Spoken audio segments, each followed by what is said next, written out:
Avant de commencer l'histoire, dites-nous d'où vous regardez en laissant un commentaire ci-dessous. Si vous appréciez cette vidéo, n'oubliez pas de liker et de vous abonner. Passez une merveilleuse journée. Profitez de l'histoire, tout le monde. James entra dans un atelier de mécanique pour la 8e fois, au bord de perdre patience et raison. Le moteur de sa Chevelle SS des années 1970, son trésor personnel et la fierté de la famille Thompson, était tombé en panne juste devant Carter & Sons Auto Repair, un garage niché dans une rue latérale de Brentwood, Tennessee. James regarda l'endroit avec dédain. Est-ce ici que les moteurs viennent dire adieu? Marmonna-t-il pour lui-même. L'enseigne à l'entrée était de travers, avec quelques lettres manquantes, des pneus couverts de poussière étaient entassés à l'extérieur. Il soupira. C'était tout ce qui restait. Il se dirigea vers l'entrée de l'atelier. Au fond du garage, il vit quelqu'un penché sur le capot d'un vieux pick-up. Des bottes sales, un Jean graisseux, une silhouette qui semblait aussi vieille que l'atelier. Il s'approcha et demanda, sans cacher le sarcasme dans sa voix, « Quelqu'un ici capable de réparer une vraie voiture classique ?» La personne sortit de sous le capot. Elle essuya ses mains sur un chiffon usé, leva le visage et répondit avec un sourire mordant. « Je suis la mécanicienne, Emily. Je peux jeter un œil à votre voiture. » James resta silencieux un instant. Elle était jeune, couverte de graisse, semblait ordinaire et bien trop confiante. Il haussa un sourcil. « Vous ?» Elle hocha la tête. « Exactement. Mademoiselle, avec tout le respect que je vous dois, j'ai emmené cette voiture dans cet atelier spécialisé. Personne n'a su trouver ce qui n'allait pas avec le moteur. Pas même les meilleurs ingénieurs de Nashville. » Emily croisa les bras, s'appuya contre le pare-choc du pick-up et répondit avec un sourire à demi sarcastique. « Ça n'est arrivé que parce que vous n'êtes pas venu ici en premier. » Son audace le fit presque rire. « Presque. Si vous réparez ce moteur, je vous donnerai tout mon salaire, » dit-il avec un sourire moqueur. Emily lui rendit un sourire encore plus sarcastique. « D'accord, mais je veux du liquide. » James cligna des yeux. Sa réponse heurta son orgueil comme une gifle. Il s'attendait à un jeu plaisant ou à un rire poli, mais elle ne s'y y même pas. Elle se contenta de marcher vers un vieux meuble rouillé, en sortit une boîte à outils usée portant l'inscription F. Carter écrit à la main, et s'approcha de la Chevelle comme si elle allait ouvrir un secret de famille. « Ouvre le capot ?» demanda-t-elle. James le fit sans réfléchir. Emily examina le moteur pendant une minute, comme si elle écoutait quelque chose que personne d'autre ne pouvait entendre. Elle prit un morceau de tuyau, le posa contre le bloc moteur et écouta attentivement à l'autre extrémité. Son expression était sérieuse mais calme, expérimentée, malgré son jeune âge. En moins de 10 minutes, elle retira 2 pièces, effectua un réglage manuel sur la ligne d'allumage et nettoya les connecteurs avec une brosse à poil court. « Essaye maintenant, » dit-elle en reculant. James monta dans la voiture, tourna la clé, et la Chevelle rugit. Comme au bon vieux temps, un son profond, stable, clair. Il coupa le moteur, sortit et regarda Emily comme si elle venait de faire de la magie. « Comment avez-vous » balbutia-t-il. C'était juste une connexion inversée dans le système d'allumage. « Votre moteur demandait de l'aide » répondit-elle en haussant les épaules. James tenta se ressaisir. « Combien je vous dois » Emily n'hésita pas. « Votre salaire. » Il rit, mais son sourire s'effaça rapidement. « Je plaisantais. » Elle s'avança et répondit d'un ton calme, mais avec des yeux perçants. « Mon père disait toujours, la parole d'un homme est celle d'un roi, et un roi ne revient pas sur sa parole. Êtes-vous un homme, monsieur Thompson ?» Il se figea. « Demain, je viendrai avec l'argent. Je serai là, » dit-elle, retournant déjà vers le pick-up qu'elle avait laissé ouvert. James monta dans la Chevelle, démarra le moteur, qui ronronnait maintenant comme un lion satisfait, et partit sans regarder en arrière. Mais dans la voiture, il se mordit la lèvre inférieure, vaincu par la seule mécanicienne qui n'avait pas cherché à l'impressionner. Elle avait simplement fait ce que personne d'autre n'avait pu, écouter le moteur et briser son orgueil en même temps. James passa toute la nuit à faire des calculs. Son salaire mensuel en tant qu'ingénieur en chef chez Thompson Automotive Industries n'était pas négligeable, 15 000 $ après impôts, assez pour acheter une voiture neuve, assez pour faire sourire n'importe quel mécanicien de Brentwood pendant un mois, mais aussi assez pour entamer son orgueil.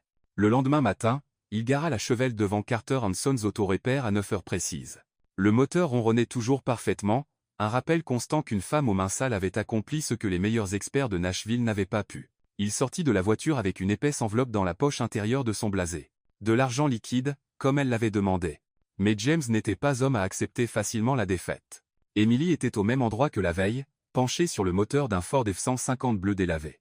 Elle portait le même jean taché de graisse, mais aujourd'hui, une chemise à carreaux nouée autour de la taille. Ses cheveux étaient tirés en une queue de cheval désordonnée.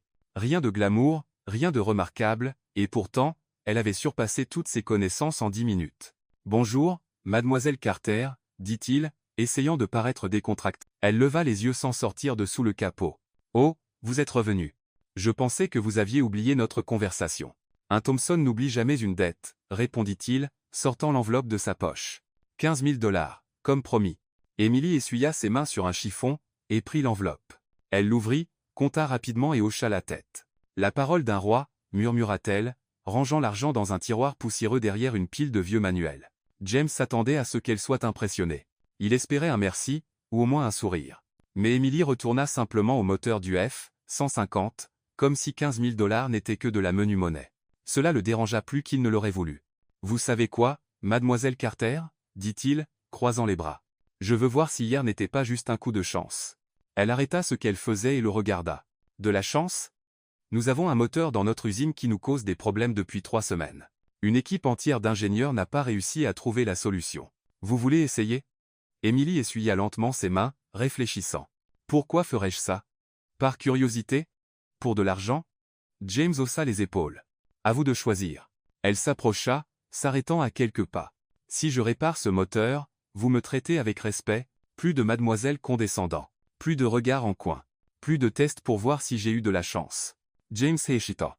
Il y avait dans sa voix une autorité qu'il ne s'attendait pas à trouver dans un endroit comme celui-ci. « Marché conclu, » dit-il, tendant la main.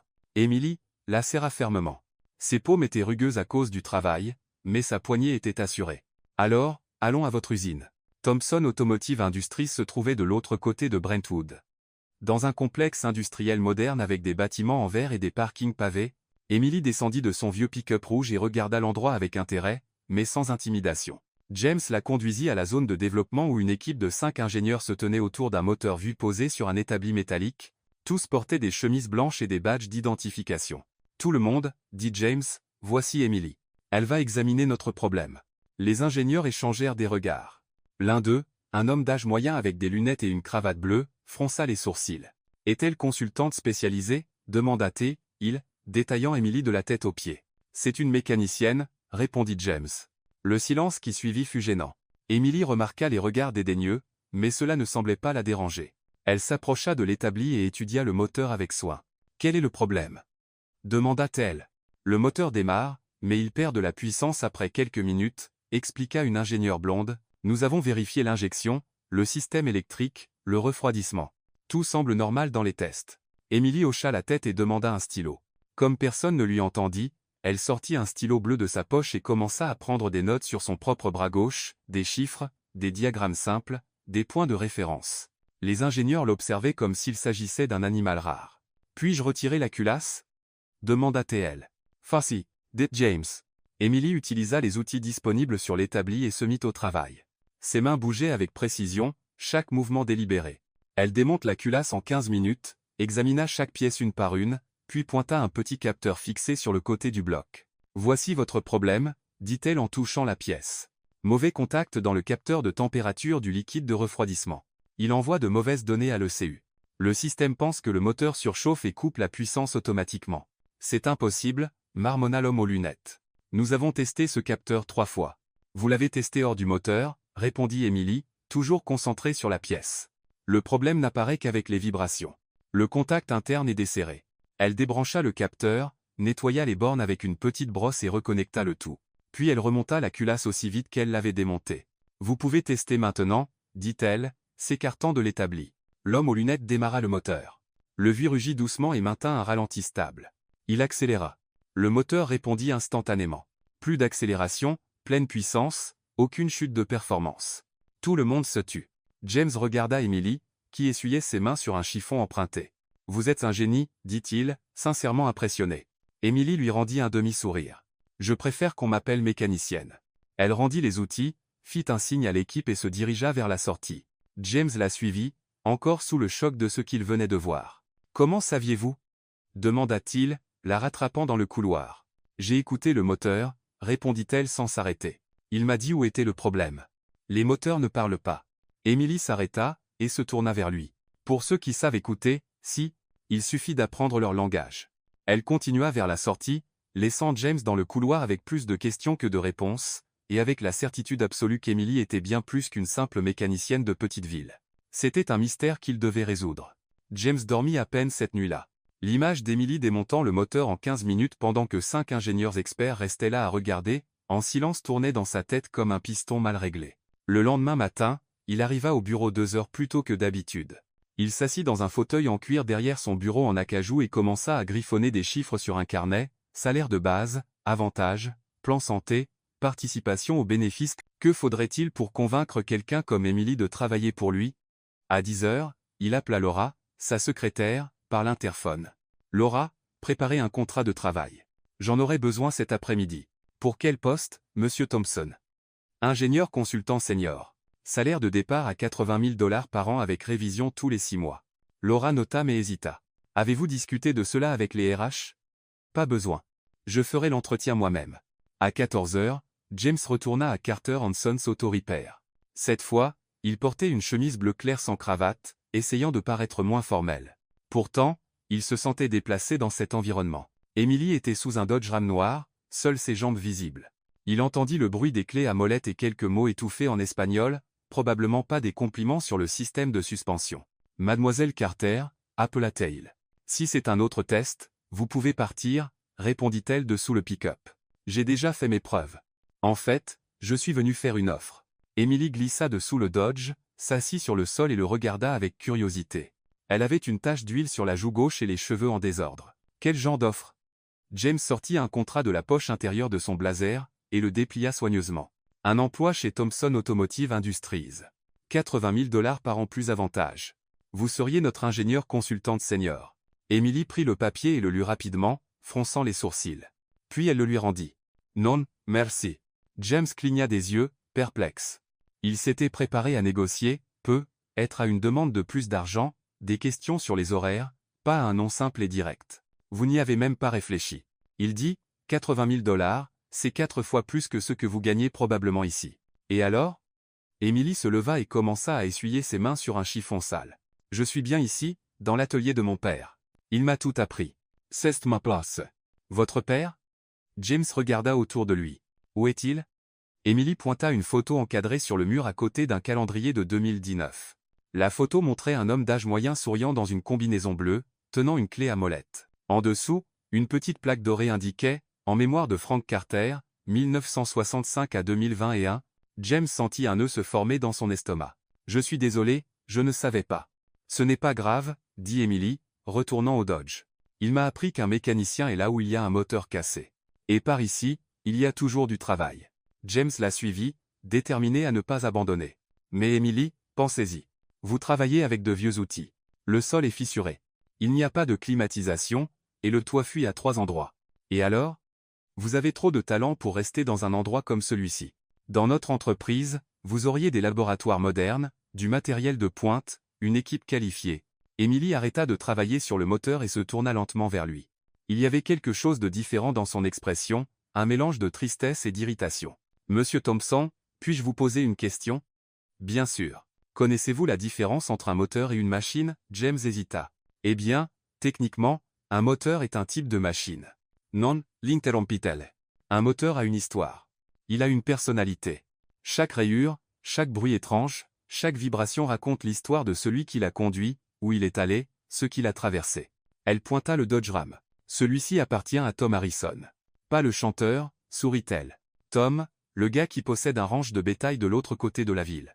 Il a acheté ce pick-up en 2003 pour conduire sa plus jeune fille à l'école tous les jours. 17 ans plus tard, elle est devenue médecin et a déménagé à Nashville. Mais Tom le ramène tous les mois pour une révision parce que ce moteur contient tous leurs souvenirs. James écouta en silence.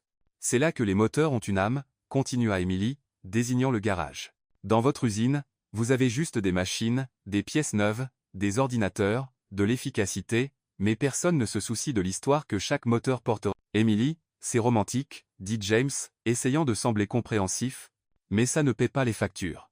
Ça ne construit pas un avenir solide. Mon père a construit ce garage de ses propres mains en 1987, dit-elle, marchant vers l'établi. Il a payé la maison, m'a élevé seul après la mort de ma mère, m'a appris tout ce que je sais avec des moteurs qui avaient une âme, Monsieur Thompson, pas avec des machines sans histoire.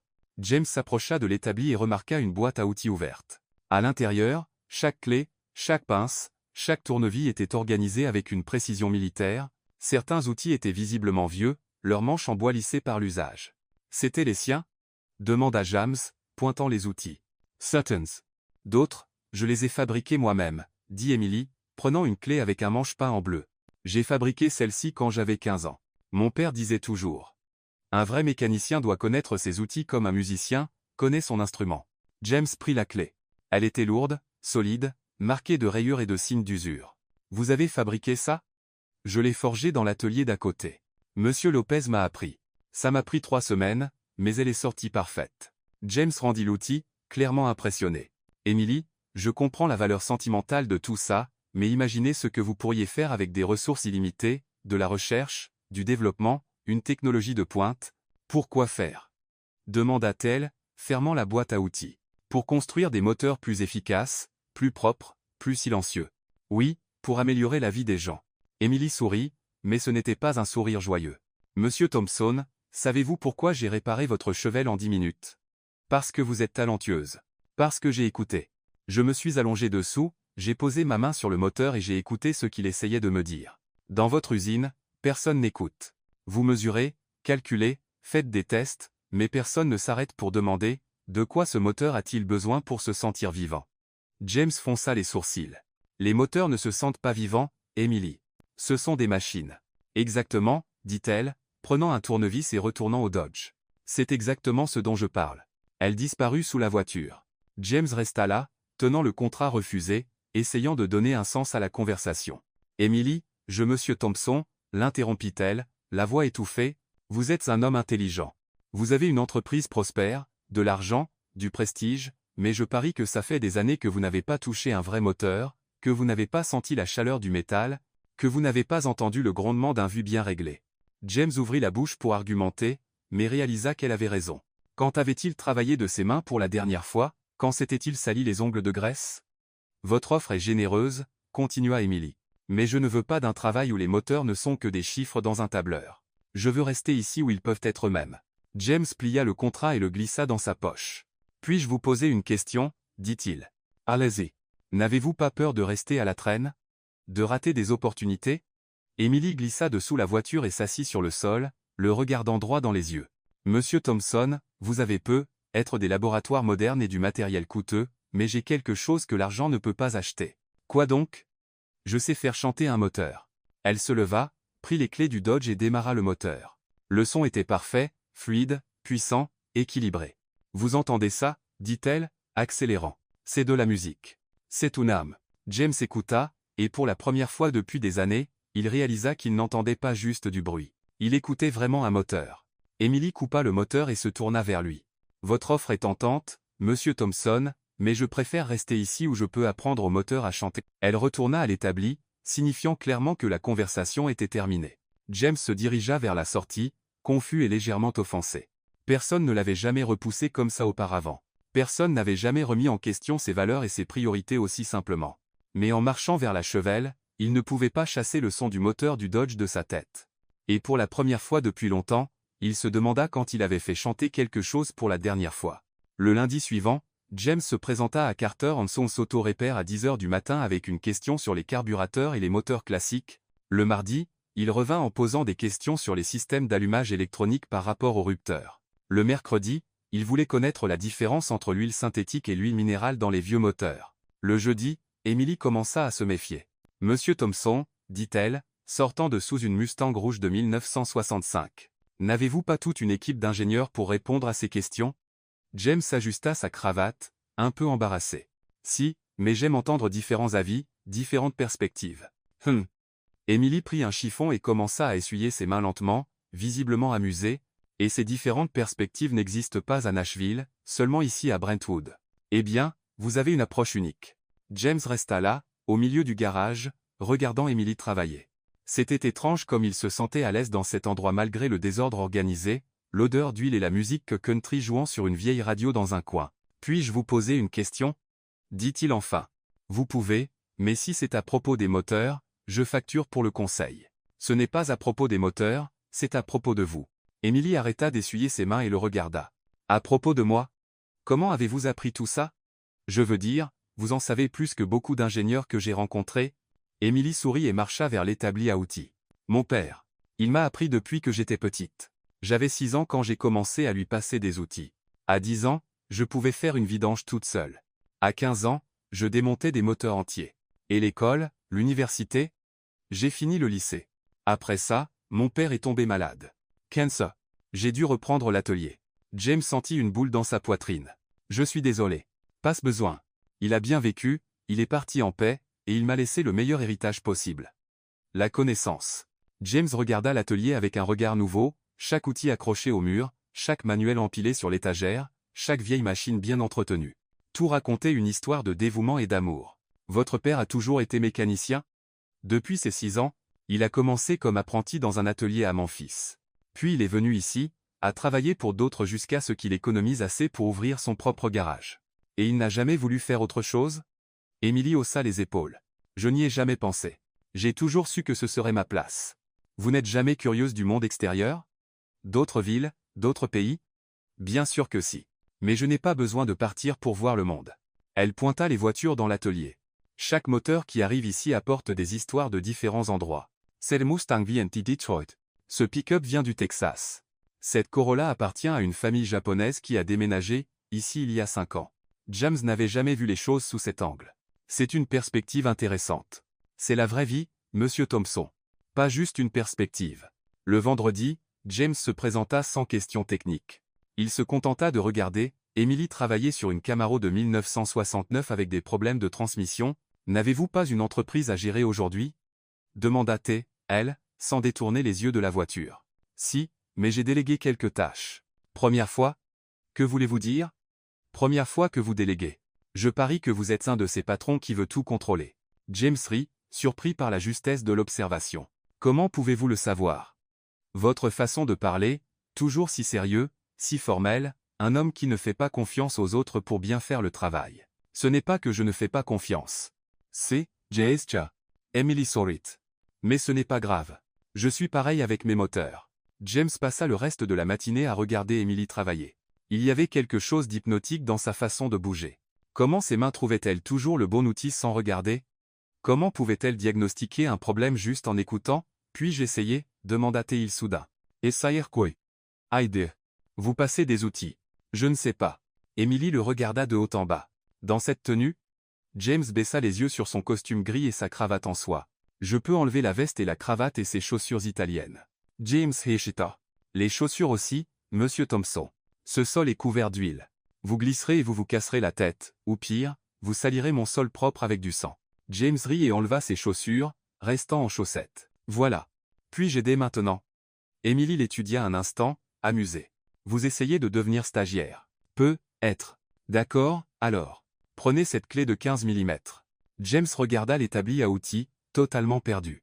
Il y avait des dizaines de clés, toutes de tailles différentes. Celle-ci?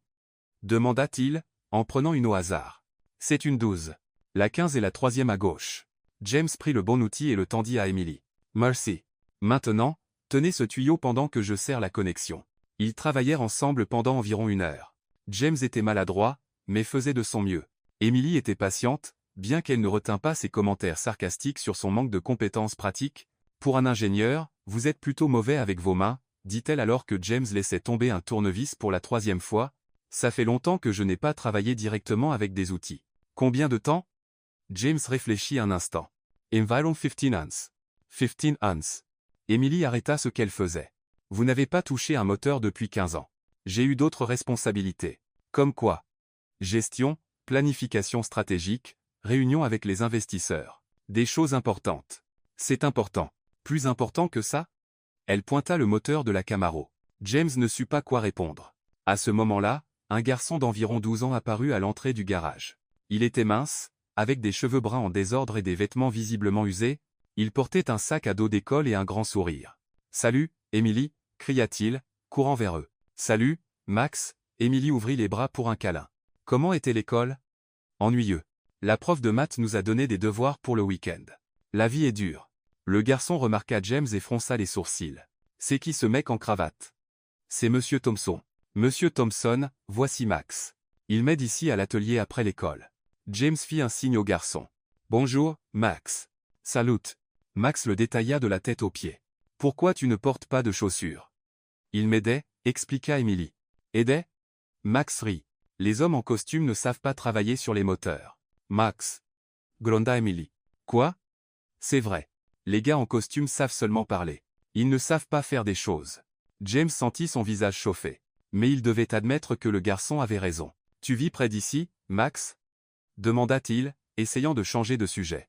Je vis à l'orphelinat de l'église méthodiste. C'est à 3 pâtés de maison d'ici. Oh! Mes parents sont morts dans un accident de voiture quand j'avais 8 ans. Je vis là, bas maintenant. James ne savait pas quoi dire. La façon dont le garçon parlait de sa propre tragédie, si naturellement le laissa sans voix. Max vient ici tous les jours après l'école, expliqua Emily. C'est mon assistante officielle. Assistante? Max se redressa, fier. Je suis spécialiste des petits moteurs.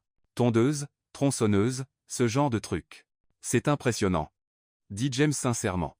Et toi, tu fais quoi? Demanda Max. Je suis ingénieur. Je possède une entreprise qui fabrique des moteurs. De gros moteurs. Oui, pour les voitures neuves. Oh! Max sembla un peu déçu.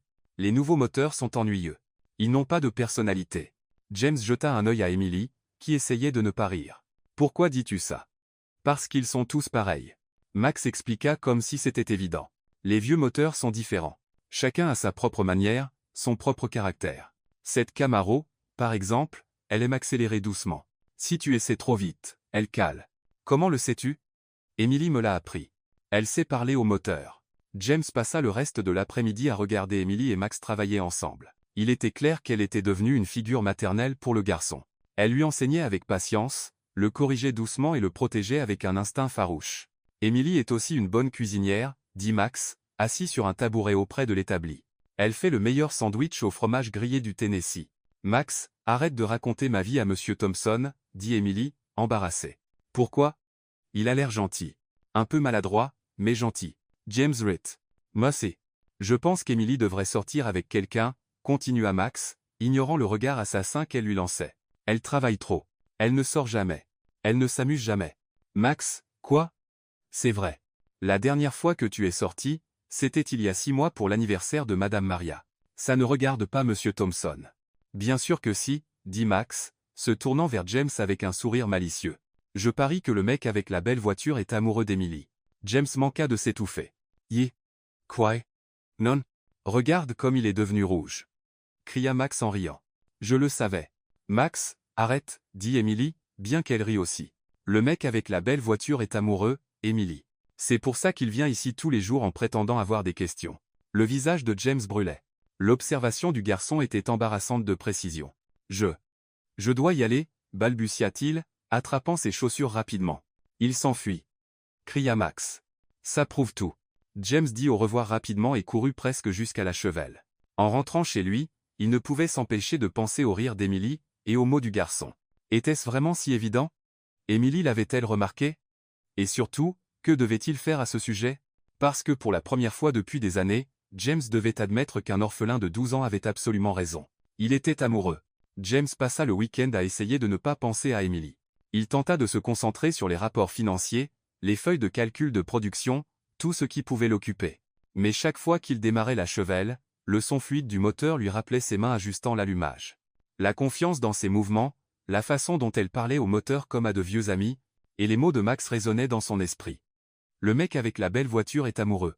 Le lundi matin, il entra dans son bureau déterminé à oublier Carter Auto et à se concentrer sur ce qui comptait vraiment, les affaires.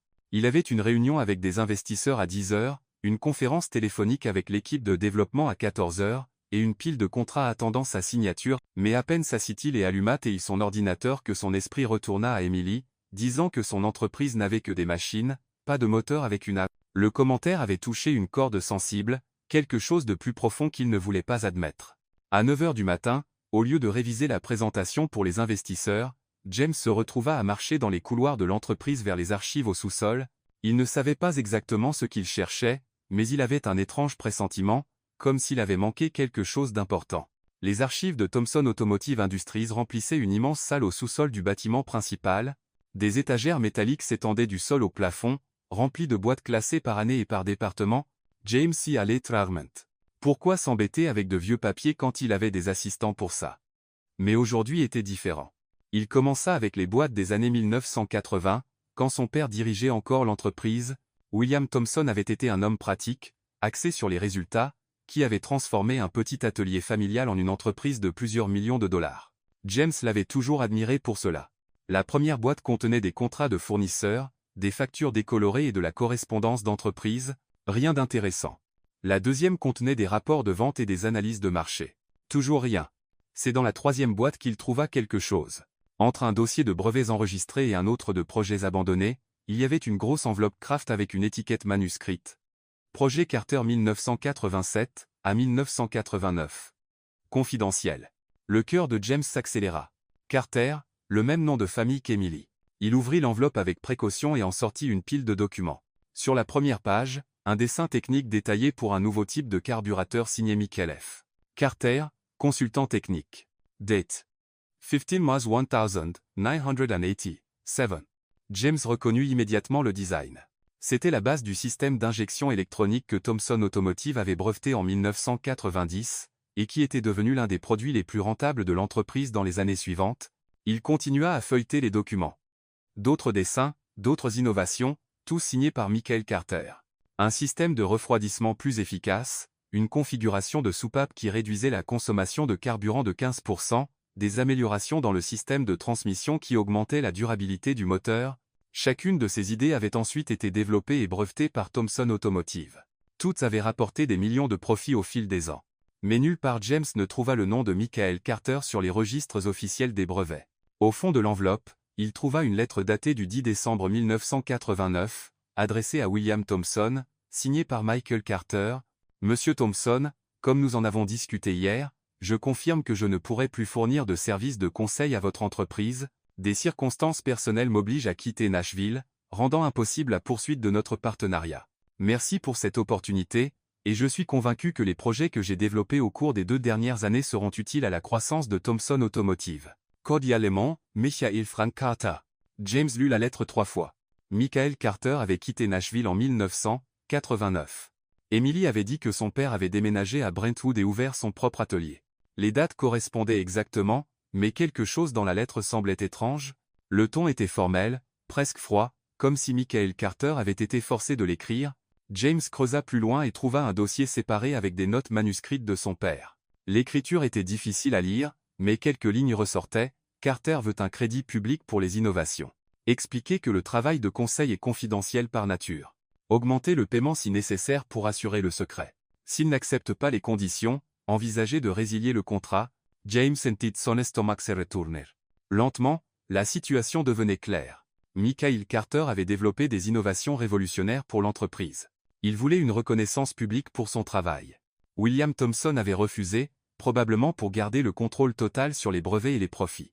Michael Carter avait été forcé de choisir entre une anonymité bien payée et son intégrité professionnelle. Et il avait choisi son intégrité. James continua à fouiller et trouva d'autres documents. Des accords de confidentialité signés par Michael Carter, des contrats de transfert de propriété intellectuelle, des clauses donnant à Thomson Automotive les droits exclusifs sur toute innovation développée pendant la période de conseil. Tout était parfaitement légal, tout était complètement contraire à l'éthique. Son père avait acheté le talent de Michael Carter, et ensuite effacé son nom de l'histoire. James remonta à son bureau, sous le choc. Il annula la réunion avec les investisseurs, verrouilla la porte et fixa la fenêtre sans rien voir. Son entreprise, sa fortune, sa réputation, tout était construit sur le travail d'un homme qui n'avait jamais reçu le crédit qu'il méritait. Et cet homme était le père de la femme dont il tombait amoureux. L'ironie était trop cruelle pour être une coïncidence. À 14 heures, James était de retour dans les archives, cette fois avec Laura, sa secrétaire, qui l'aida à localiser tous les documents liés au projet Carter. Il y avait beaucoup plus de matériel qu'il ne l'avait prévu. Monsieur Thomson, dit Laura, feuilletant un dossier de brevet, combien de millions ces projets ont-ils rapporté à l'entreprise? James fit un calcul mental rapide, environ 200 millions au cours des 30 dernières années. Et ce Michael Carter n'a jamais reçu de royalties? Apparemment pas. Laura laissa échapper un sifflement bas. C'est compliqué. C'est un euphémisme. James passa le reste de l'après-midi à examiner chaque document, chaque contrat, chaque note. Plus il lisait, moins il admirait son père, et plus il se sentait coupable. Michael Carter avait été un génie. Ses innovations étaient en avance de plusieurs décennies sur leur temps. S'il avait reçu le crédit qu'il méritait, il serait aujourd'hui reconnu comme l'un des grands pionniers de l'ingénierie automobile américaine. Au lieu de cela, il était mort dans l'anonymat, tenant un petit garage à Brentwood, Tennessee, et sa fille croyait que Thomson Automotive n'était qu'une usine de machines sans âme. Si seulement elle connaissait la vérité. James imagina la réaction d'Emily lorsqu'elle découvrirait que l'entreprise qui essayait de la recruter était la même qui avait volé l'héritage de son père. La colère, la déception, le sentiment de trahison, elle ne lui pardonnerait jamais. À 18 h, James était assis dans son bureau, entouré de documents éparpillés sur son bureau, quand son téléphone sonna. James? C'était la voix de son oncle George, le frère cadet de William Thomson et vice-président actuel de l'entreprise. Laura m'a dit que vous avez annulé toutes vos réunions aujourd'hui. Tout va bien? George, j'ai besoin de vous parler. Pouvez-vous venir à mon bureau? Bien sûr, j'arrive dans 10 minutes. George Thomson était un homme de 60 ans, chauve avec une moustache grise soigneusement taillée et la même posture sérieuse que William. Il avait travaillé aux côtés de son frère pendant plus de 40 ans et connaissait tous les secrets de l'entreprise. Qu'est-ce que tous ces papiers? Demanda George, s'asseyant dans le fauteuil en face du bureau de James. Des documents du projet Carter de 1987 à 1989. Le visage de George se tendit immédiatement. Pourquoi fouilles-tu là, dedans? Parce que j'ai rencontré la fille de Michael Carter, et j'ai découvert que mon père a pratiquement volé son travail. George soupira profondément. James, ton père était un homme d'affaires. Il a fait ce qui était nécessaire pour protéger l'entreprise. Protéger l'entreprise, oncle George? Michael Carter a développé des innovations qui nous ont rapporté 200 millions de profits. Et il n'a jamais touché un centime en royalties. Il a été payé pour ses services de conseil. Ce qui n'est rien comparé à ce que son travail nous a rapporté. George se leva et marcha vers la fenêtre. James, tu ne comprends pas comment les choses fonctionnaient dans les années 80. La concurrence était brutale. Si nous avions donné à Carter un crédit public, d'autres entreprises auraient essayé de l'embaucher, nous aurions pu perdre notre avantage concurrentiel. Donc, à la place, nous avons détruit sa carrière. Nous n'avons rien détruit. Il a choisi de partir après que vous avez refusé de lui donner le crédit qu'il méritait. George retourna à son fauteuil, visiblement mal à l'aise. James, c'était il y a plus de 30 ans. Pourquoi remets-tu ça sur le tapis maintenant? James prit la photo de Michael Carter qu'il avait trouvée dans les dossiers.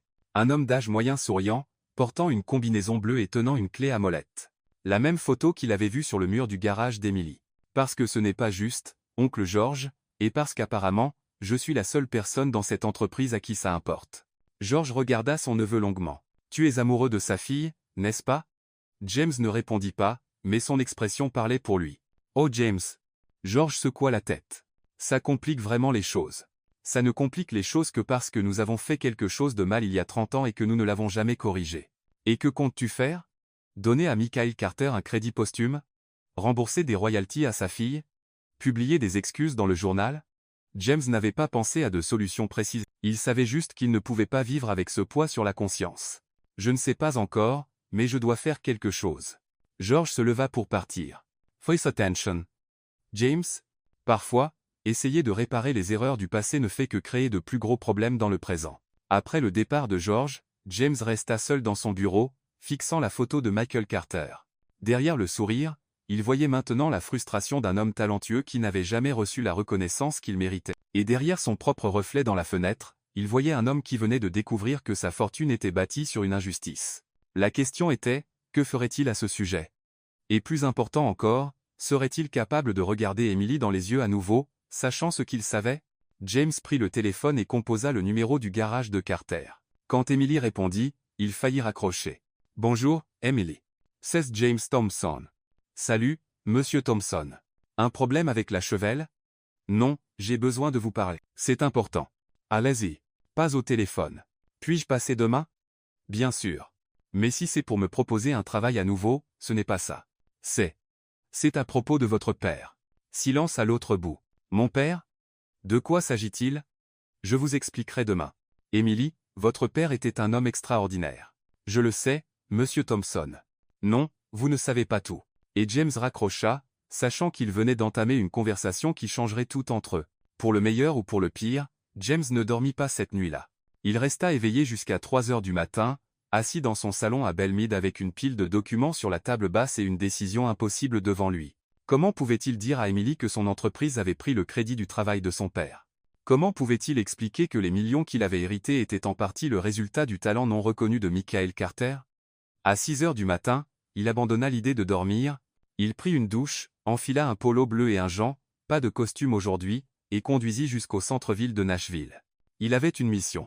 Sa première étape fut à Showprint, une imprimerie historique sur Broadway qui réalisait des travaux artisanaux depuis 1879. James expliqua ce qu'il voulait au propriétaire. Restaurer un vieux manuel technique et graver un nom sur la couverture en cuir. Combien de temps cela prendra-t-il? Demanda James. Pour un travail comme celui-ci, environ une semaine, répondit l'artisan.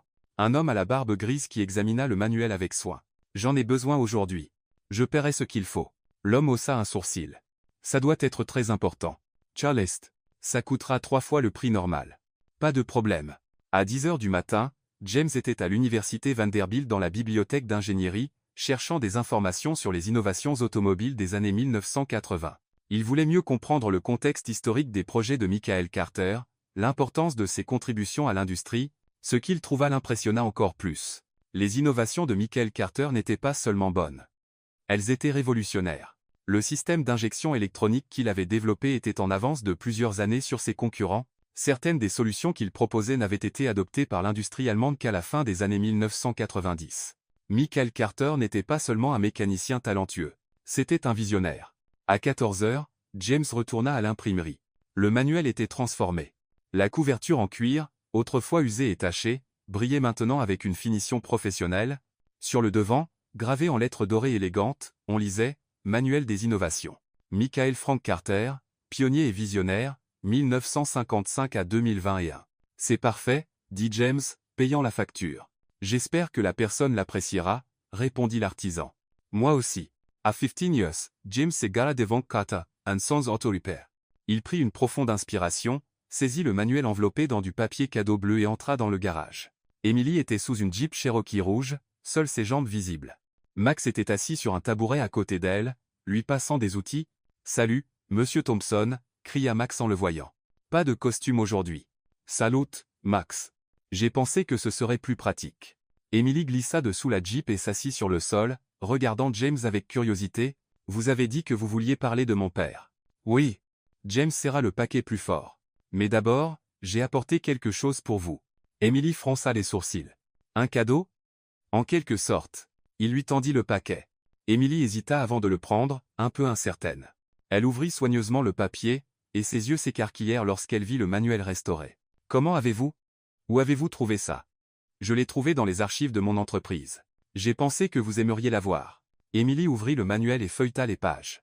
C'étaient des projets techniques détaillés, des diagrammes complexes, des notes manuscrites dans l'écriture soignée de son père. Des choses qu'elle n'avait jamais vues auparavant. « Je ne savais pas qu'il avait fait tout ça, » murmura-t-elle, touchant doucement une page. « Emily, votre père était un génie. Ses innovations ont changé l'industrie automobile. » Elle continua à feuilleter, et James vit des larmes monter dans ses yeux. « Pourquoi avez-vous ça ?»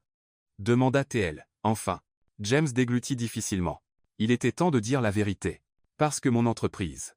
Parce que mon père. » Il s'arrêta, cherchant les bons mots. « Emily, votre père a travaillé comme consultant pour Thomson Automotive entre 1987 et 1989. » Elle le regarda, confuse. « Un consultant? Il a développé plusieurs projets pour nous, des innovations qui sont devenues très rentables. » Et James sentit la sueur couler dans son dos. Et il n'a jamais reçu le crédit public qu'il méritait. Mon père. Mon père voulait garder l'authorship secret? Emily ferma lentement le manuel.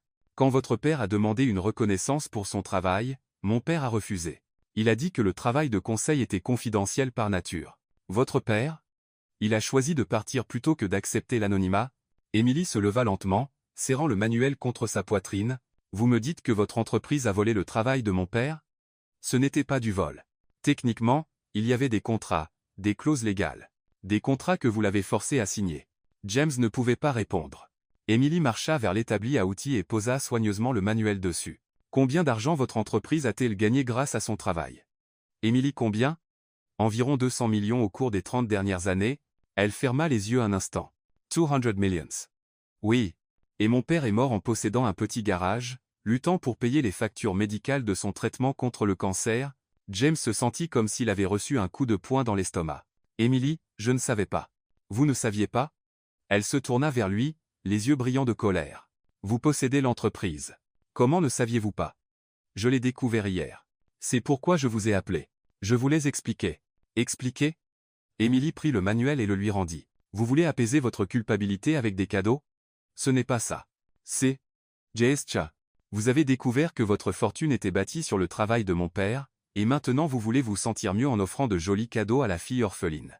Emily, laissez-moi expliquer, s'il vous plaît. Expliquer quoi? Que vous avez détruit la carrière de mon père? Qu'il aurait pu être reconnu comme l'inventeur qu'il était vraiment, mais que vous avez préféré garder le crédit pour vous? James tenta de s'approcher, mais elle recula. Emily, savez-vous pourquoi mon père a ouvert ce garage? Elle désigna autour d'elle. Parce qu'après avoir quitté votre entreprise, personne d'autre ne voulait l'embaucher. Il y avait une rumeur qu'il était difficile à travailler, qu'il faisait des demandes déraisonnables. Ce n'est pas vrai, n'est-ce pas? Alors pourquoi a-t-il passé les 30 dernières années de sa vie à réparer de vieilles voitures au lieu de développer des innovations qui auraient pu changer l'industrie? James n'avait pas de réponse à cela. Emily, je veux réparer ça. Nous pouvons donner à votre père un crédit public, rembourser des royalties. Avec quel droit? L'interrompit-elle. Vous avez volé 30 ans de sa vie. Vous pensez que l'argent peut compenser ça? C'est un début. C'est une insulte. Max, qui observait en silence, s'approcha d'eux. Emily, dit-il, touchant doucement son bras. Peut être que M. Thompson essaie de faire ce qui est juste. Max, tu ne comprends pas. Si, je comprends. Mes parents ont été volés, eux aussi. L'homme qui a percuté leur voiture était ivre, mais il avait un avocat coûteux. Il n'a jamais été arrêté. Il ne m'a jamais rien payé. Emily regarda le garçon, surprise. Mais tu sais quelle est la différence? Continua Max. Cet homme n'a jamais essayé de me trouver pour s'excuser. Il n'a jamais voulu réparer les choses. Monsieur Thompson essaye au moins. Max. Emily, tu me dis toujours que les gens méritent une seconde chance. Que chaque moteur peut être réparé si quelqu'un a la patience d'écouter ce qui ne va pas. James regarda le garçon avec gratitude. Merci, Max. Ne me remerciez pas encore, dit Max, se tournant vers James. Emily a tout à fait le droit d'être en colère.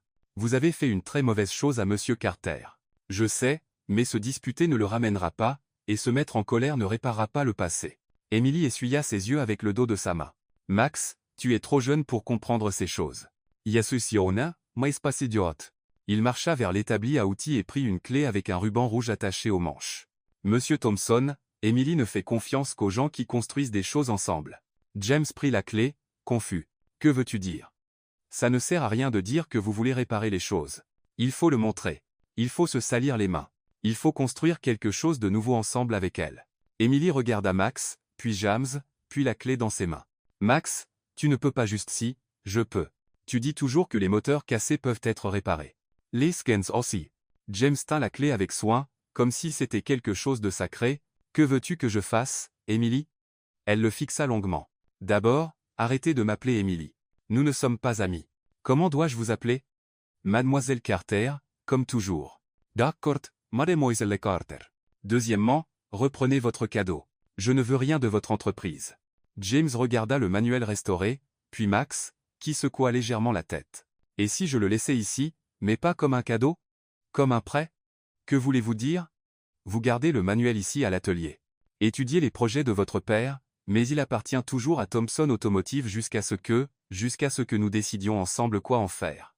Emily réfléchit, un instant. Et qu'attendez-vous en retour? James regarda la clé dans ses mains. Une chance de construire quelque chose ensemble. Une chance de réparer ce que mon père a brisé. Et comment comptez-vous faire ça? Je ne sais pas encore, mais je sais que je ne peux pas le faire seul. J'ai besoin de votre aide. Emily reprit le manuel et le posa sur l'établi. Monsieur Thompson, vous avez détruit la vie de mon père. Ce n'est pas un projet caritatif qui va réparer ça. Je sais, mais c'est un début. C'est un début pathétique. Alors apprenez-moi à faire mieux. Emily l'étudia en silence pendant presque une minute. Pourquoi ferais-je ça? James leva la clé avec le ruban rouge. Parce que, selon Max, vous croyez que les moteurs cassés peuvent être réparés, et je suis le moteur le plus cassé que vous ayez jamais vu. Malgré tout, Emily faillit sourire. Vous êtes vraiment pathétique, Monsieur Thompson. Oui, je le suis. Et arrogant, aussi, et complètement déconnecté de la réalité. Vrai. Emily regarda Max, qui suivait la conversation avec intérêt. Et tu penses que je devrais aider cet homme? Je pense que tu devrais lui donner une chance de montrer qui il est vraiment, répondit Max. Pas qui était son père. Pas ce qu'est son entreprise, qui il est. Emily soupira profondément. Une chance, Monsieur Thompson. Une seule chance. Si vous me décevez, si vous essayez de m'acheter avec des cadeaux coûteux ou des offres généreuses, c'est fini. Compris? Compris. Et ne venez pas ici tous les jours en prétendant avoir des questions techniques. Si vous voulez parler, soyez honnête. Je le serai. Et arrêtez de porter une cravate. Ici, on travaille. On n'a pas de réunion. James sourit. Nintendo. Emily reprit la clé. Maintenant. Patis. J'ai du travail. Puis-je revenir demain? Vous pouvez, mais venez prêt à vraiment travailler. Pas juste à regarder. James fit un signe à Max et se dirigea vers la porte. À la porte, il se retourna. Mademoiselle Carter. Quoi? Merci pour cette chance. Ne me remerciez pas encore, monsieur Thompson. Vous n'avez aucune idée de ce dans quoi vous vous engagez. En rentrant chez lui, James regarda ses mains sur le volant. Des mains douces, sans callosité, qui n'avaient pas touché d'outils depuis 15 ans. Demain, cela changerait. Demain, il commencerait à apprendre la différence entre les machines et les moteurs avec une âme. Et peut-être, avec beaucoup de chance et de travail, pourrait-il réparer plus que des moteurs. James arriva à Carter Hanson's Auto Repair le lendemain matin à 7h30, une demi-heure avant l'ouverture du garage. Il portait un jean délavé, un t-shirt gris simple et de vieilles baskets qu'il avait trouvées au fond de son placard, des vêtements qu'il n'avait pas portés depuis au moins 10 ans. Emily était déjà là, bien sûr. Elle arrivait toujours tôt.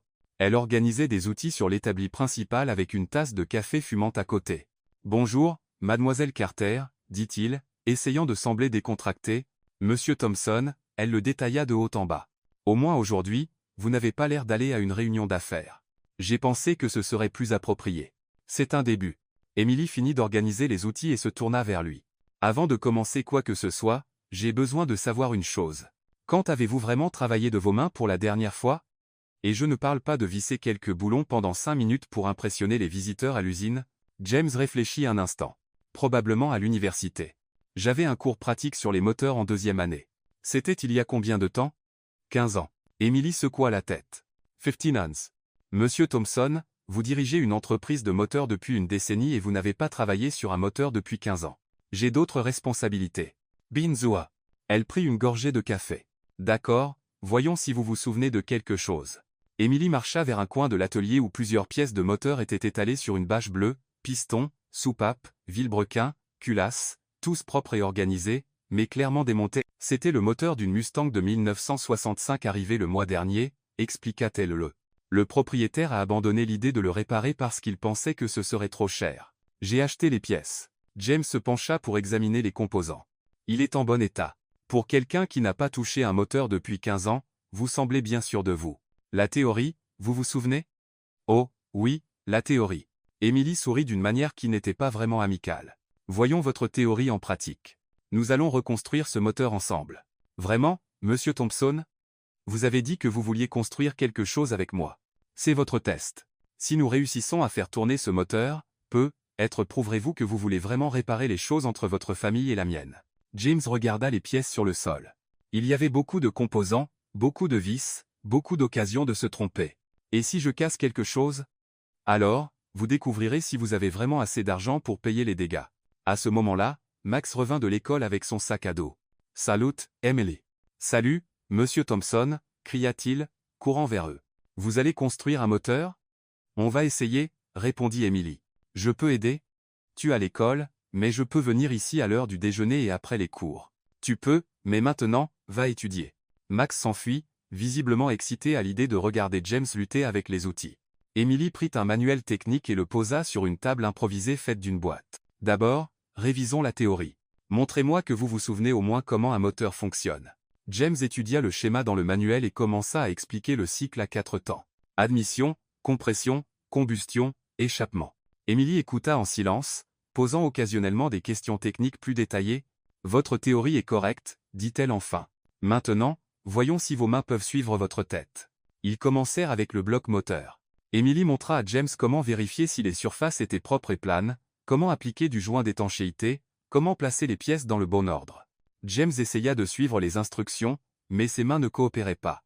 Il laissait tomber des vis, mettait trop de joints à certains endroits et pas assez à d'autres, et il lui fallut 3 essais pour installer correctement un simple joint de culasse. « Vous êtes nerveux » nota Emily. « Pourquoi? » « Ça fait longtemps, et vous observez chacun de mes mouvements. Monsieur Thompson, si vous ne pouvez pas travailler avec quelqu'un qui vous regarde, vous ne travaillerez jamais avec moi. » James prit une profonde inspiration et essaya de se concentrer. Lentement, ses mouvements devinrent plus coordonnés. Pas habiles, mais au moins fonctionnels. Quand ils arrivèrent au piston, James réussit enfin à en installer un correctement du premier coup. « Ça va mieux » dit Emily. Mais vous êtes encore trop tendu. Détendez-vous. J'essaie. Non, vous n'essayez pas. Vous réfléchissez trop. Un moteur, ce n'est pas des maths, monsieur Thompson. C'est de l'instinct. James la regarda, confus. Que voulez-vous dire, sentez ce boulon?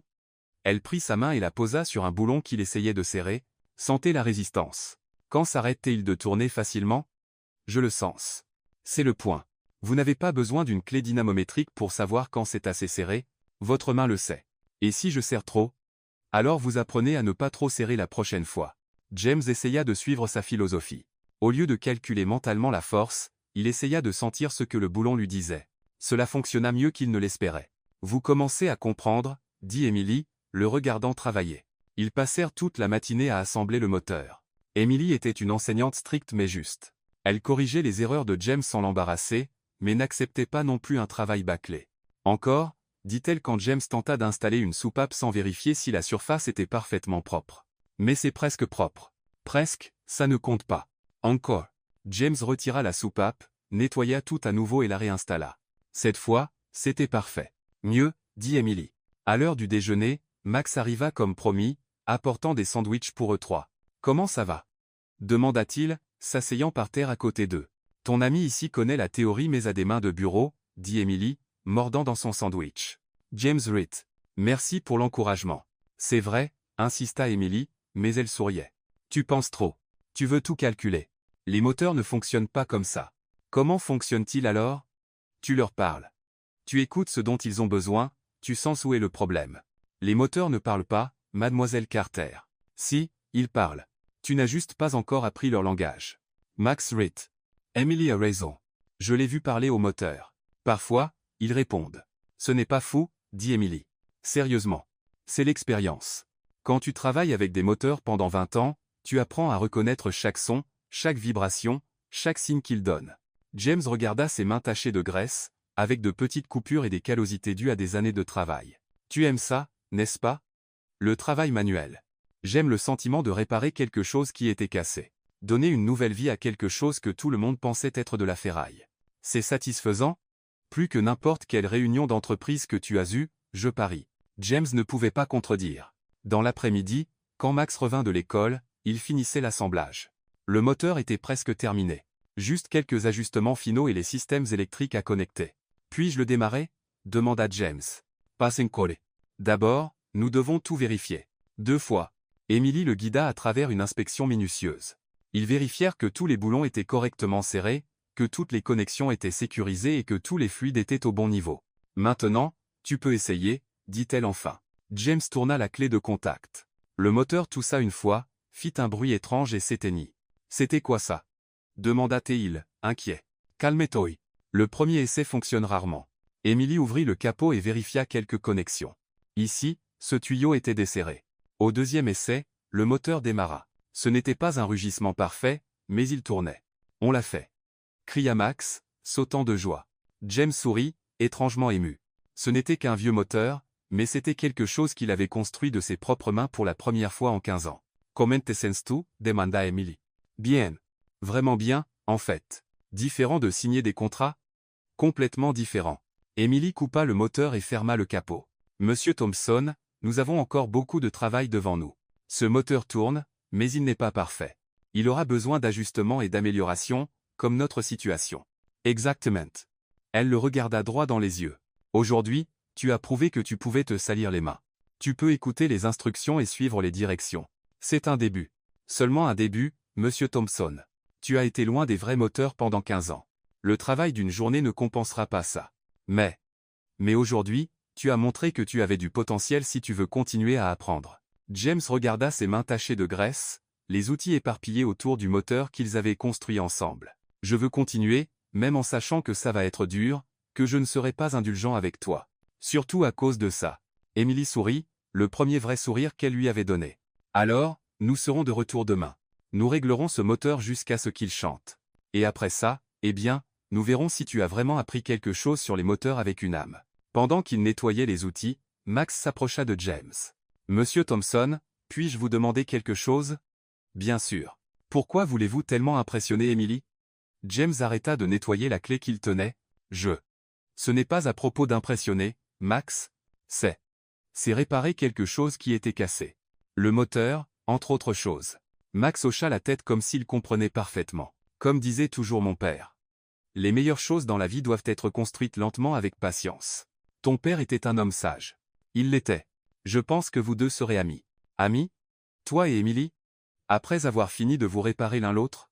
James regarda Emily, qui organisait des outils sur l'établi. Elle travaillait avec une économie de mouvement, chaque geste précis et nécessaire.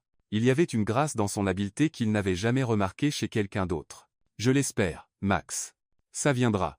Les moteurs cassés peuvent toujours être réparés, les gens aussi. Quand James quitta l'atelier cet après-midi-là, ses mains étaient sales, son dos lui faisait mal, et il était plus fatigué qu'après n'importe quel jour au bureau, mais il était aussi plus satisfait qu'il ne l'avait été depuis des années. Pour la première fois depuis qu'il avait découvert la vérité sur Michael Carter, il sentait qu'il pourrait vraiment réparer les choses, un boulon à la fois. 3 semaines plus tard, James était devenu un habitué à Carter & Sons Auto Repair. Chaque jour à 7 heures du matin, il garait sa chevelle devant l'atelier et passait les 8 heures suivantes à apprendre tout ce qu'Emily était prête à enseigner. Et elle enseignait beaucoup. James savait maintenant faire la différence entre le son d'un moteur mal réglé et un qui avait juste besoin d'huile neuve. Il pouvait changer les plaquettes de frein sans avoir besoin d'instructions étape par étape, ses mains s'étaient endurcies, développant des callosités, et son dos s'était habitué à se pencher sous les capots. Plus important encore, il commençait à comprendre ce qu'Emily voulait dire lorsqu'elle parlait de moteurs dotés d'une âme. Ce vendredi-là, Max rentra de l'école en portant une boîte en carton. « Regardez ce que j'ai apporté » cria-t-il, posant la boîte sur l'établi. « Qu'est-ce que c'est » demanda Emily, essuyant ses mains sur un chiffon. « Ma vieille radio. Je l'ai trouvée à l'église. Je me suis dit que ce serait sympa d'avoir de la musique ici dans l'atelier. » James regarda l'appareil. C'était une boombox des années 1990 avec une antenne télescopique et des boutons usés par l'usage. « Est-ce qu'elle fonctionne » demanda-t-il. « Voyons ça, » dit Max, la branchant dans la prise la plus proche. La radio prit vie avec un léger grésillement, puis capta une station de country. La voix de Johnny Cash emplit l'atelier avec Ring of Fire. « Parfait » s'exclama Max, montant le volume. Emily saw it. « Ça fait un bail qu'on n'a pas eu de musique ici. Ton père n'aimait pas la musique » demanda James. « Si, il aimait ça, mais après qu'il est tombé malade. Je ne sais pas. Ça n'avait plus de sens de faire jouer de la musique. » James comprit. Certaines choses perdent leur sens quand elles sont liées à des souvenirs tristes. Mais maintenant, ça a du sens à nouveau, dit Max, dansant tout seul sur la musique. Emily rit de la performance du garçon et retourna au moteur sur lequel elle travaillait, un Ford F-150 avec des problèmes de transmission. « Monsieur Thompson, dit-elle, pouvez-vous m'aider avec ça? J'ai besoin de quelqu'un pour tenir cette pièce pendant que je serre les boulons. » James s'avança et maintint la pièce en place. Ils travaillèrent en parfaite synchronisation, Emily guidant et James suivant ses instructions.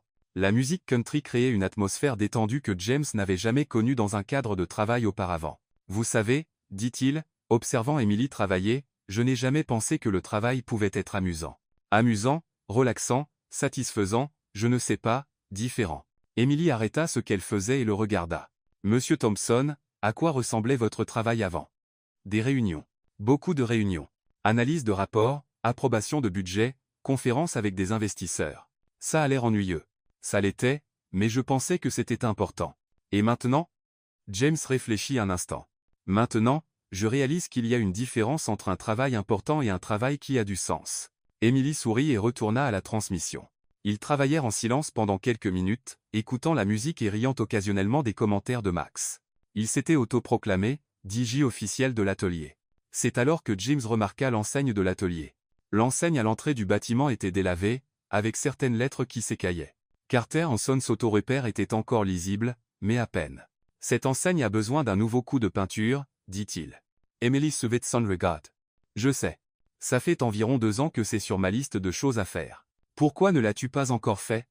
Le temps, l'argent, les priorités. » James examina l'enseigne de plus près. La structure était solide. Il lui fallait juste une nouvelle peinture. « Je peux la peindre pour vous. Monsieur Thompson, vous savez peindre. Ça ne peut pas être si différent d'assembler un moteur, non? Instruction, patience, attention aux détails. » Emily Ritt. Peindre, c'est très différent de la mécanique. Alors, apprenez-moi. Je ne sais pas peindre des enseignes. Alors, nous apprendrons ensemble. Max, qui écoutait, cria de l'autre côté de l'atelier. Je sais peindre. Ma prof d'art me l'a appris. Max, une enseigne d'atelier, c'est différent des dessins d'école, dit Emily, mais c'est juste de la peinture et un pinceau, non? Et j'ai la main sûre. James regarda Emily. Et si on essayait samedi? J'achèterais la peinture. Toi et Max fournissez les compétences artistiques. Amy Heishito. Monsieur Thompson, vous n'avez pas à continuer à dépenser de l'argent ici. Ce n'est pas dépenser. C'est investir. Investir dans quoi? James sentit son visage chauffer. D'en faire les choses correctement. Emily l'étudia un instant. D'accord. Samedi, nous peignons l'enseigne. Le samedi matin, James arriva à l'atelier avec des pots de peinture, des pinceaux, des rouleaux et tout ce que le vendeur du magasin de bricolage avait recommandé. Vous avez acheté assez de peinture pour couvrir tout l'atelier, observa Emily, regardant la quantité de matériel. Je préfère avoir trop que pas assez.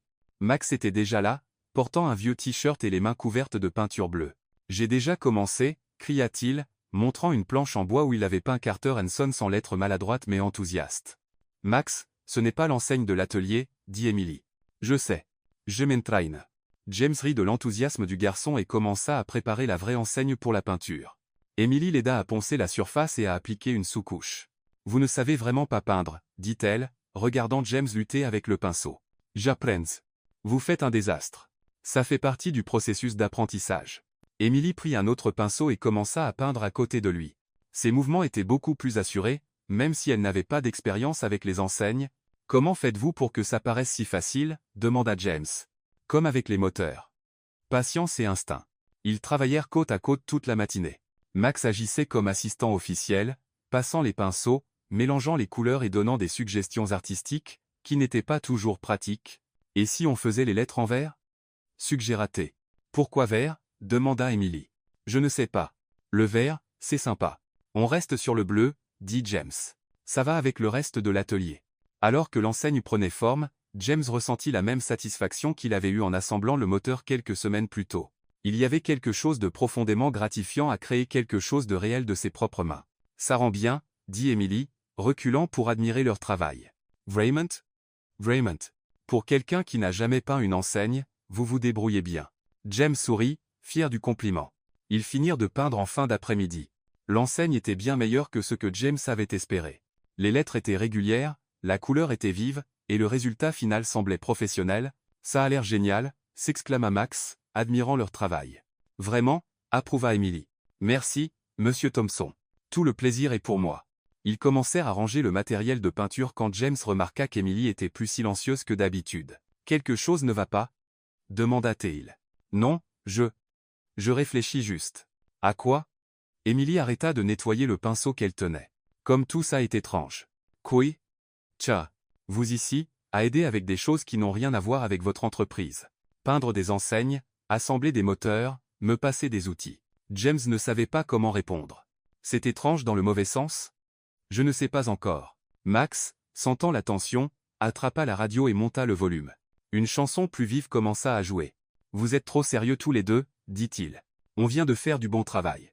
On devrait fêter ça. Emily força un sourire. Max a raison. C'est vraiment bien réussi. Mais James pouvait voir que quelque chose la tracassait. Emily, mademoiselle Carter, si quelque chose ne va pas, rien ne va pas, l'interrompit-elle un peu sèchement. Tout va bien. On dirait pas. Monsieur Thompson, ne m'analysez pas comme si j'étais un de vos rapports d'affaires. La dureté dans sa voix le prit au dépourvu. Y a analyse espace. J'essayais de comprendre. Comprendre quoi? Pourquoi je suis devenu bizarre tout à coup? Emily posa le pinceau sur l'établi plus fort que nécessaire. Être parce que je ne comprends toujours pas ce que vous voulez vraiment ici. Que voulez-vous dire? Vous venez ici tous les jours, vous aidez avec tout, vous agissez comme si vous faisiez partie de la famille, mais je ne sais pas si c'est réel ou juste un autre test. James fronça les sourcils. Un test pour voir si je suis digne de confiance, si je suis assez compétente, si je mérite que vous répariez la situation de mon père. Emily, ce n'est pas comme ça. Vraiment? Alors pourquoi agissez-vous toujours comme si vous me jugiez? Je n'agis pas comme ça. Si, vous le faites. Vous observez tout ce que je fais, vous analysez chaque mot que je dis, comme si vous vérifiez si je passe votre test d'approbation. James sentit la frustration monter. Ce n'est pas vrai. Vraiment pas? Alors pourquoi ne vous détendez-vous jamais complètement? Pourquoi semble-t-il toujours que vous attendez que je prouve quelque chose? Parce que je veux que vous me fassiez confiance, explosa James. Le silence qui suivit fut seulement brisé par la musique de la radio. Max arrêta de bouger les pinceaux et les regarda. Je veux que vous me fassiez confiance, Emily, et je ne sais pas comment faire pour que ça arrive. Emily le fixa. Monsieur Thompson, la confiance ne se gagne pas par des tests ou des approbations. Elle se construit par l'honnêteté. J'ai été honnête. Vous avez été poli, respectueux, serviable, mais honnête? Je ne suis pas sûr. Que voulez-vous dire? Je veux dire que vous essayez encore de m'impressionner au lieu d'être simplement vous-même. James ouvrit la bouche pour argumenter, mais s'arrêta. Il y avait du vrai dans ce qu'elle disait. Il essayait vraiment de l'impressionner, de prouver qu'il méritait une chance de réparer les choses. Vous avez raison, admit-il. Vraiment? J'ai peur que si vous apprenez à connaître le vrai moi, vous n'aimiez pas ce que vous trouverez. Emily fit un pas vers lui. Et qui est le vrai vous, monsieur Thompson? James prit une profonde inspiration. Quelqu'un qui a passé 15 ans assis derrière un bureau à prendre des décisions sur des choses qu'il ne comprenait pas. Quelqu'un qui a hérité d'une entreprise et d'une fortune construite sur le travail des autres. Quelqu'un qui n'a jamais questionné d'où venait son succès jusqu'à ce qu'il vous rencontre. Continuez. Quelqu'un qui essaie d'apprendre à travailler de ses mains parce qu'il a réalisé qu'il ne sait pas vraiment faire quelque chose d'utile. Quelqu'un qui est amoureux d'une femme qui a toutes les raisons du monde de le détester. L'air dans l'atelier devint lourd. Max arrêta complètement de bouger et observait la conversation avec de grands yeux. Emily regarda. James Longmont. Pensez-vous vraiment que je devrais vous détester? Je pense que ce serait justifié, et vous pensez que vous êtes amoureux de moi? James sentit son visage brûler. Je pense. Oui. Emily fit un autre pas vers lui. Monsieur Thompson, vous êtes vraiment un idiot. Je sais. Non, vous ne savez pas. Elle tendit la main et attrapa le col de sa chemise. Si vous saviez, vous comprendriez que je ne veux pas que vous essayiez de m'impressionner. Que voulez-vous? Je veux que vous arrêtiez d'agir comme si vous demandiez la permission d'exister. James, je veux que vous compreniez que juste peut être, je suis aussi intéressé à découvrir qui vous êtes vraiment sous toute cette culpabilité et cette paranoïa. James plongea son regard dans le sien et vit quelque chose qu'il n'avait pas remarqué avant, de l'intérêt, de la curiosité, et peut être quelque chose de plus. Emily, Elle ne le laissa pas finir. Elle le tira par le col et l'embrassa. Ce fut un baiser passionné, plein de frustration et de désir contenu. James se figea une seconde, puis répondit, enlaçant ses bras autour d'elle. Quand ils se séparèrent, tous deux étaient essoufflés. « Waouh » murmura Max de l'autre côté de l'atelier. « Ça, ce n'était pas prévu. » Emily regarda James, les yeux brillants. « Monsieur Thompson? »« Oui. »« Arrêtez de m'appeler Emily quand nous sommes seuls. Comment dois-je vous appeler? »« Par mon nom, Emily. »« Mieux. » Et arrêtez d'agir comme si vous me testiez. Comment dois-je agir? Emily sourit, comme quelqu'un qui vient de découvrir. Que, peut, être, juste peut, être, les sentiments sont réciproques. James lui rendit son sourire, sentant un poids énorme se soulever de ses épaules.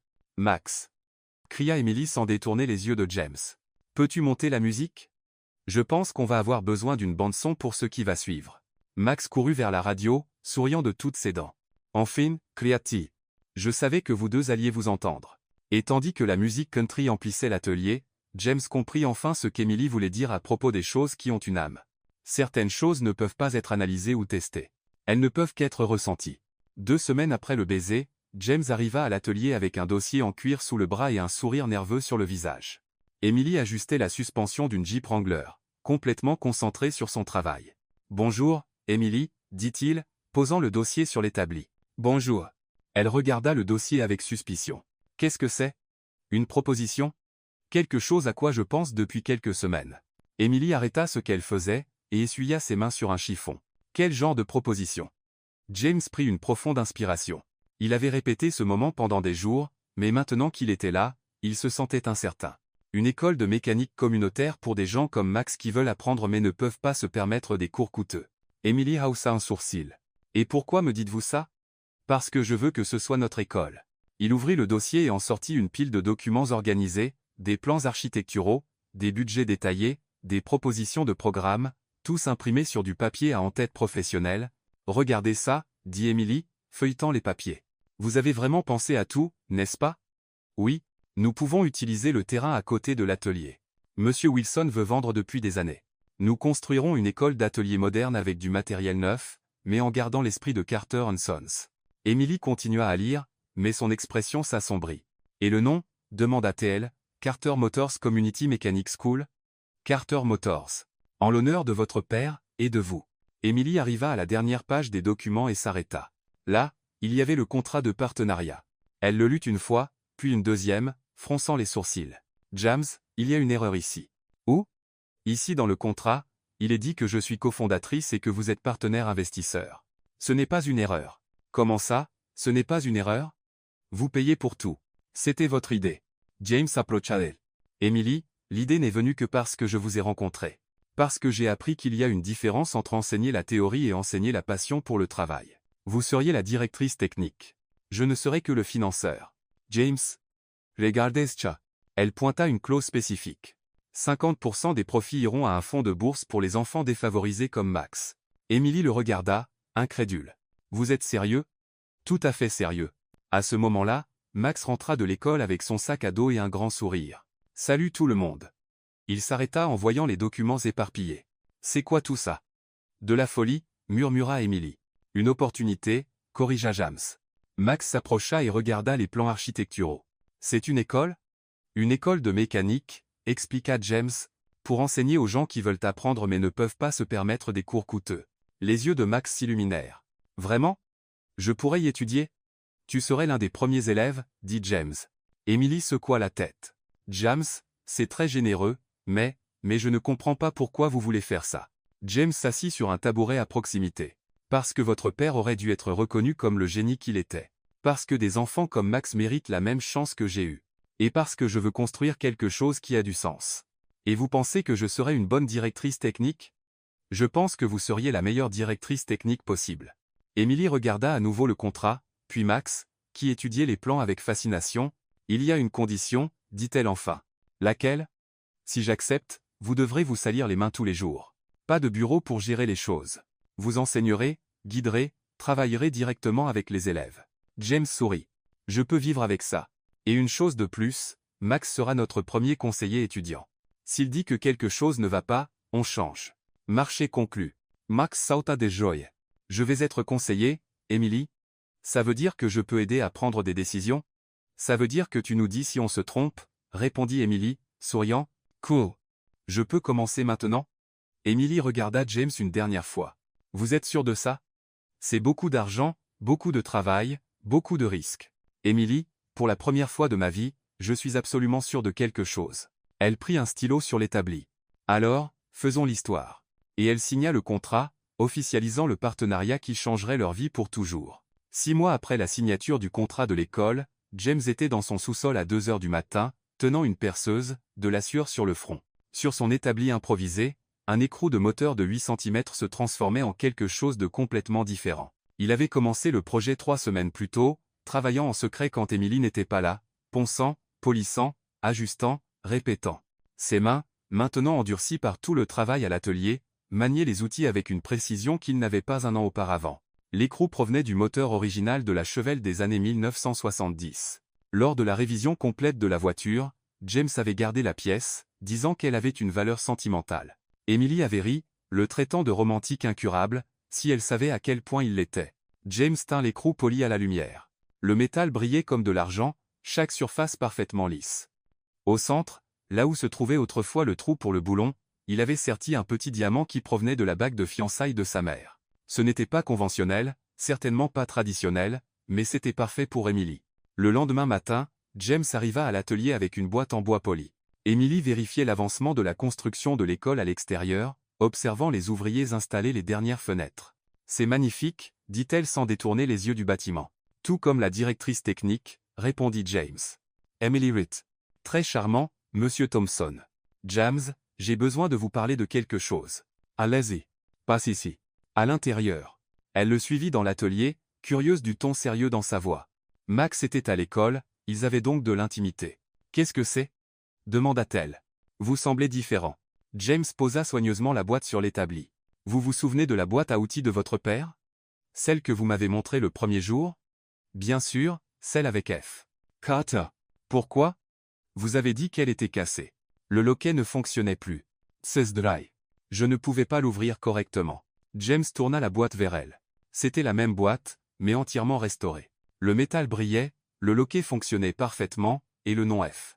Carter avait été regravé en lettres plus profondes. « James, comment avez-vous? Je l'ai emprunté il y a 2 semaines quand vous êtes sorti acheter des pièces. » Emily passa ses mains sur la surface de la boîte, émue. « C'est parfait, exactement comme quand mon père l'a acheté. Ouvrez-la. » Emily souleva le loquet. La boîte s'ouvrit doucement, révélant une doublure en velours bleu à l'intérieur. Au centre, là où se trouvaient habituellement les outils, reposait un petit coussin de satin blanc, et sur le coussin, la bague. Emily resta silencieuse un long moment, regardant l'écrou poli qui brillait comme un bijou précieux. « James, c'est un écrou de moteur. De ma chevelle, celle que vous avez réparée le premier jour où nous nous sommes rencontrés, j'ai fait une bague avec un écrou de moteur et le diamant de la bague de ma mère. » Emily prit délicatement la bague, la tournant dans la lumière. « C'est la chose la plus ridicule que j'ai jamais vue. » James sentit son cœur s'arrêter. « Ridicule ? Et en même temps, la plus belle. » Il soupira de soulagement. « Emily Carter, dit-il, s'agenouillant près de l'établi. Il y a un an, vous avez réparé mon moteur en 10 minutes, mais il vous a fallu beaucoup plus de temps pour m'apprendre que les moteurs ont une âme. Vous m'avez appris à travailler de mes mains, à écouter ce que les moteurs me disent, à trouver de la satisfaction dans la réparation des choses cassées. » Emily tenait la bague, les yeux brillants. « Plus important encore, vous m'avez appris que certaines choses ne peuvent pas être achetées ou négociées. Elles doivent être construites avec patience, honnêteté et travail acharné. Continuez. Je ne veux pas seulement construire des moteurs avec vous, Emily, je veux construire une vie, une famille, un avenir où nous enseignons aux autres que le travail honnête et le véritable amour sont les seules choses qui comptent vraiment. » Emily s'agenouilla à côté de lui. « James Thompson, me demandez-vous de vous épouser avec une bague faite de ferraille de moteur? Oui, dans l'atelier de votre père à côté d'une Jeep qui a besoin de réparer sa transmission. » Emily sourit, des larmes coulant sur son visage. « Alors ma réponse est oui. Bien sûr que c'est oui. » James glissa la bague à son doigt. Elle s'adaptait parfaitement. « Vous êtes sûr ? Demanda-t-il. « Ce sera une vie différente. De la graisse sur les mains, du travail dur, des problèmes de moteur tous les jours. James, je ne changerai cette vie pour rien au monde.